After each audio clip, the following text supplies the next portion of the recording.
सर्व शेतकऱ्यांना मित्रांनो अत्यंत तातडीचा मेसेज आहे मित्रांनो। 24 ऑगस्ट 2024 रोजी मित्रांनो राज्यातील 15 जिल्ह्यामध्ये रेड अलर्ट दिलेला आहे। या ठिकाणी ढगफुटी सदृश पाऊस होणार आहे, ते आपण या व्हिडिओमध्ये सविस्तर आढावा घेणार आहोत। कोणकोणत्या जिल्ह्यामध्ये पावसाचा खंड असणार आहे, तर कोणत्या जिल्ह्यामध्ये पावसाची हजेरी असणार आहे, त्या व्हिडिओमध्ये संपूर्ण आढावा घेणार आहोत।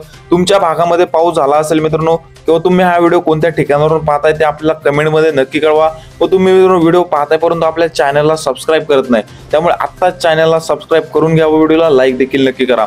24 ऑगस्ट 2024 रोजी राज्यातील कोणत्या भागात पाऊस होणार आहे ते आपण या ठिकाणी पश्चिम महाराष्ट्रापासून सुरुवात करू। आपण जसे की स्क्रीनवरती बघू शकताय, सातारा, सांगली, सोलापूर, कोल्हापूर, या ठिकाणी पुणे, नगर या जिल्ह्यामध्ये आपल्याला अक्षरशः अतिमुसळधार स्वरूपाच्या पावसाची शक्यता पाहायला मिळते। तर काही ठिकाणी ढगफुटी सदृश पाऊस देखील पाहायला मिळतो मित्रांनो। तर कोकण पट्टीमध्ये रत्नागिरी, रायगड, सिंधुदुर्ग, मुंबई, कल्याण, ठाणे या संपूर्ण कोकण पट्टीच्या जिल्ह्यांमध्ये देखील आपल्याला ढगफुटी सदृश पाऊस पाहायला मिळतोय।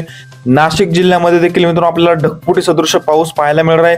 तसेच मालेगाव, मनमाड, चाळीसगाव, धुळे, नंदुरबार या भागामध्ये, या जिल्ह्यामध्ये देखील आपल्याला जोरदार स्वरूपाच्या पावसाची शक्यता पाहायला मिळते।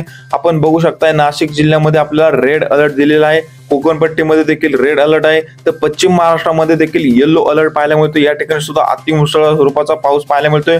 तर मराठवाड्यामध्ये मित्रांनो नांदेड, परभणी, हिंगोली, जालना, बीड, लातूर, धाराशिव, छत्रपती संभाजीनगर या संपूर्ण मराठवाड्यातील जिल्ह्यामध्ये मध्यम ते हलक्या स्वरूपाचा पाऊस पाहायला मिळतोय। तर विदर्भामध्ये चंद्रपूर, या ठिकाणी नागपूर, अमरावती, अकोला, यवतमाळ, वाशिम, भंडारा, गोंदिया या भागामध्ये देखील मध्यम ते जोरदार स्वरूपाचा पाऊस पाहायला मिळणार आहे। एकंदरीत संपूर्ण राज्याचा विचार केला मित्रांनो, मराठवाड्यामध्ये देखील पावसाची शक्यता पाहायला मिळते।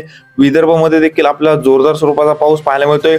पश्चिम महाराष्ट्रामध्ये तसेच कोकण पट्टीमध्ये तर आपल्याला रेड अलर्ट दिलेला आहे। या ठिकाणी अतिमुसळधार स्वरूपाचा पाऊस होणार आहे। तसेच मध्य महाराष्ट्र, उत्तर महाराष्ट्र, खानदेशमध्ये देखील आपल्याला मित्रांनो मध्यम ते जोरदार स्वरूपाच्या पावसाची शक्यता पाहायला मिळते।